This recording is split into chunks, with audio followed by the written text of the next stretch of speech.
Brian Ortega versus Yair Rodriguez is the main event of UFC on ABC3, Ortega versus Rodriguez, and I can't wait for this featherweight main event. It's a big one in the featherweight division between two top contenders, and I do believe the winner of this one is going to be looking for a title elimination bout in the featherweight division to get them towards that title shot against Alexander Volkanovski, who at this point has made himself a dominant champion of that division. But either way, I just saw actually somewhere, while I'm on the topic of title elimination bout talk, that Yair Rodriguez was told by the UFC that if he wins against Brian Ortega, he's going to get a title shot in the featherweight division. I get he's a fresh matchup for Alexander Volkanovski, and I also understand that the UFC really, really badly wants a Mexican champion because of the PI that they built there, and that's why they loved Brandon Moreno so much. However, no, you don't get a title shot. Josh Emmett, Calvin Kattar, they were promised whoever wins gets a title shot. And then the UFC was like, okay, Josh Emmett, we're going to give you a front row seat at UFC Las Vegas Arena. And he got a ticket like in the toilets of the UFC Las Vegas Arena. I have no idea how they pulled that one on him, but either way, they do this a lot. They promise a title shot and then they just don't give the winner a title shot. But I believe that Yair Rodriguez needs another win. I know he had a close fight with Max Holloway, but being close with Max Holloway is still not on Volkanovski's level at this point. He's a very dangerous contender. However, I just don't see a reality where he should get a title shot here. I think they should do Arnold Allen versus Josh Emmett. Winner gets a title shot, but forget about that. Let's talk about this matchup. Brian Ortega, Yair Rodriguez. What way am I leaning? You guys should know if you watched my full card prediction video. But I do believe Brian Ortega's going to get this one done over Yair Rodriguez. I really like his chances a lot more than Yair Rodriguez. And I think he's got way more finishing potential, especially when it comes to the fact that he's got an iron chin and he seems really difficult to put away. And Yair Rodriguez isn't much of an offensive grappler or a grappler in general, so I do believe that Brian Ortega is going to have a massive advantage. If it does end up on the ground, he's got the advantage in the case that he's going to be the only one who is even going to threaten to shoot a takedown in this matchup. That gives him options. I like options in these matchups. Options win championship fights. Oliveira, Volkanovski, Aljamain Sterling. Options win championship fights, Kamaru Usman. You got to be in a really weak division like the middleweight division to have like one style of fighting and have none of those brain dead guys been able to figure it out in your division. Like in those lower divisions between bantamweight and welterweight, options win your matchups. And Brian Ortega has those options, which is why I'm leaning towards him. I think he has a bit more punch power. Of course, Yair Rodriguez will cancel that by the fact that he'll throw a tornado kick in the first round and doesn't really matter how much punch power you have. He's going to catch you with a kick that could KO you, but I just don't see it KOing Brian Ortega because Yair Rodriguez, a lot of the finishes that he has are against people that have a very simple style of fighting, and he can sort of get them with his unorthodox movements that he has. And I'm looking at some other matchups, and Brian Ortega moves very differently to those other matchups that Yair has taken on that he's been able to get a win by finish against.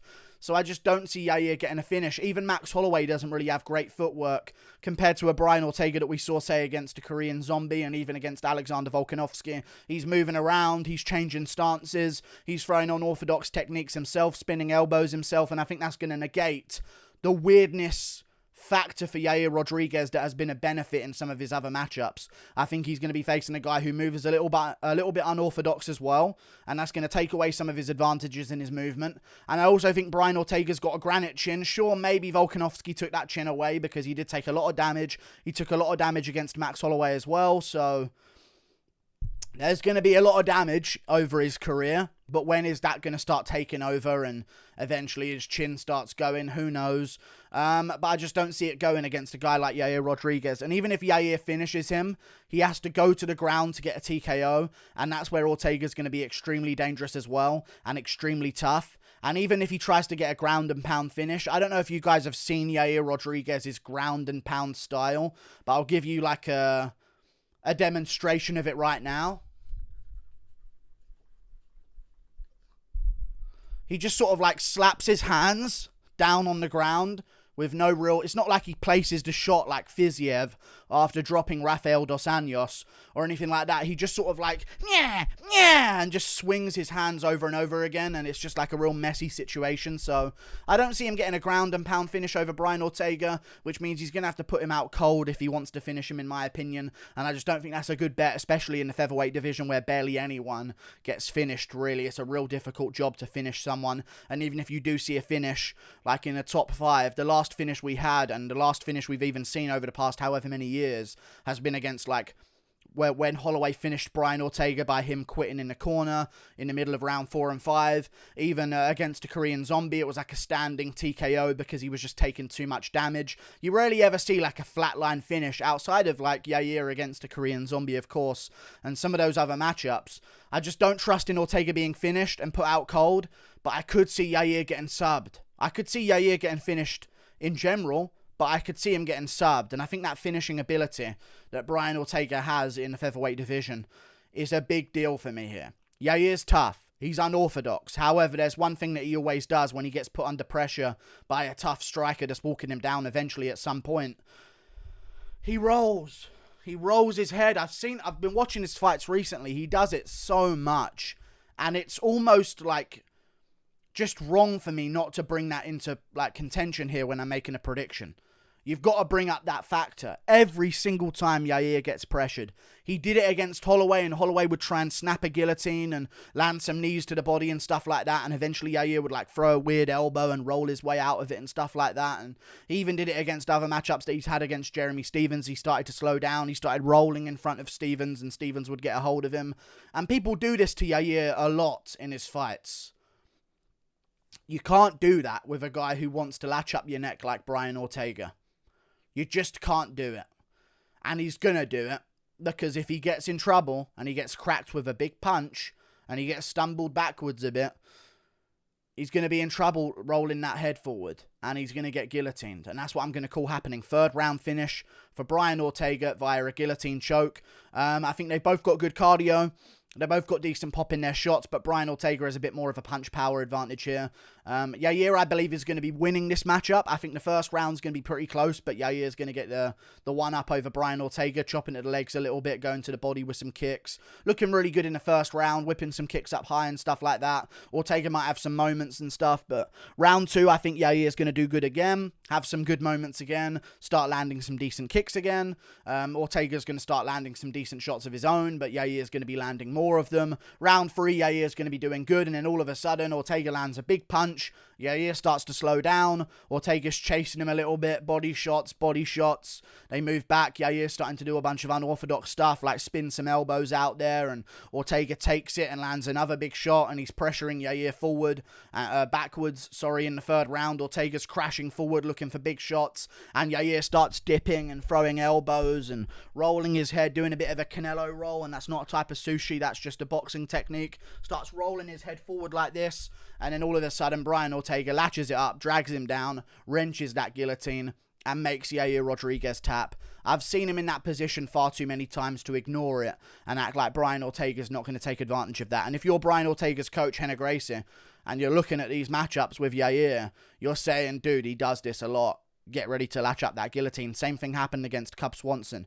Pressured Cub Swanson, landed a big knee to the body. Holloway was doing a lot of this against Yair as well. Big knee to the body, and then grabbing the head when Yair sort of tucked up a little bit afterwards.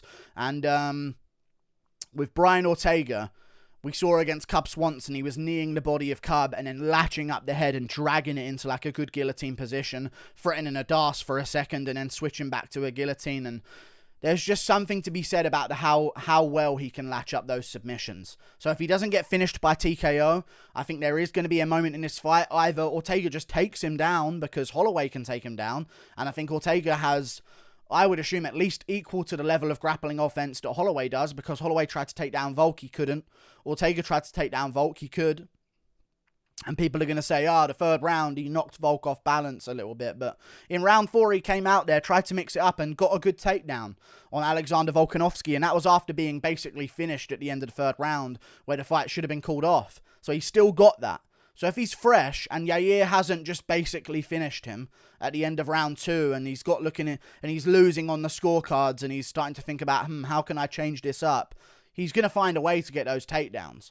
Yair's a very skinny guy for the division. He doesn't weigh too much. Like, he's very, very small. It's like Holloway's got like a big head. He's got big legs and stuff like that. So he's still a big unit for the featherweight division. But Yair's very slender and skinny, and you can lift him. And we saw Edgar do that in the grappling. I know he may have improved, but I just see Brian Ortega either finding the takedown or, as I said, pressuring forward, landing some big shots, kneeing Yair to the body against the cage. Yair ducks over or starts tucking up and rolling and stuff like that. And eventually, Brian Ortega finds that guillotine and taps him out in the 3rd round or the 4th round, something along those lines. I think it's going to be an amazing fight.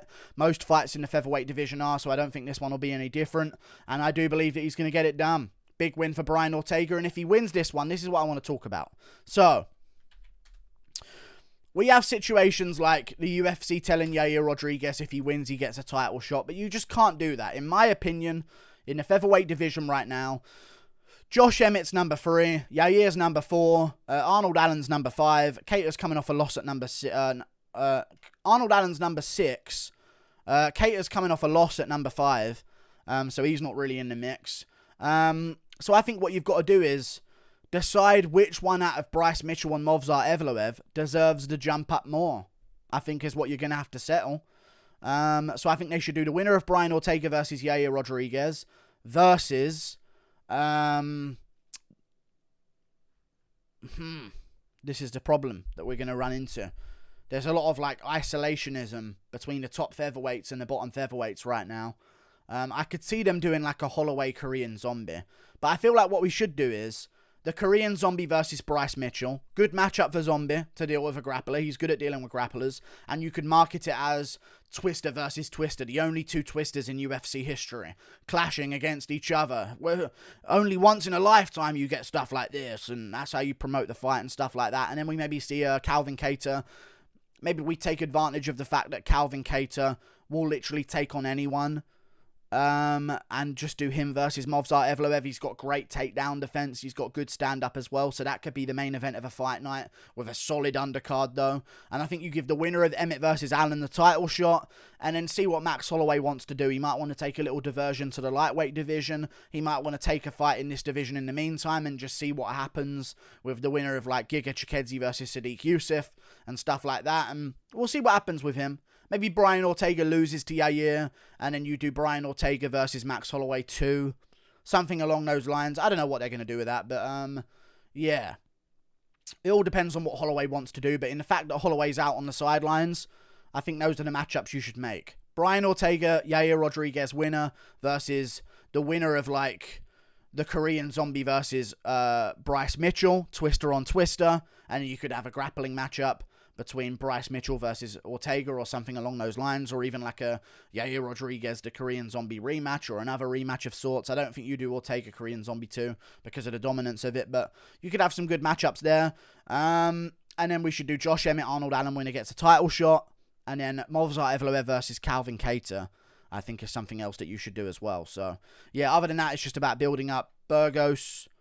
I don't know, maybe Ige Barboza too. I don't know what else they're going to do. Ilia Topuria needs to jump up against someone, so we'll see what happens with that. There's a lot we can do. Maybe Ilia Topuria, Edson Barboza, the winner of Shane Burgos versus Charles Jourdain versus Dan Ige. Then the winner of Giga Chikadze Sadiq Youssef versus the winner of Dan Ige versus Shane Burgos, Jourdain winner. The limitless potential in the featherweight division. Like and subscribe. Brian Ortega round 3. Submission win. And he gets it done. Big moment for him. I think he'll rise to the challenge. Toodle pip. I'll see you later. Plus, Yair's got a kick heavy game. Ortega's got a pressure heavy game.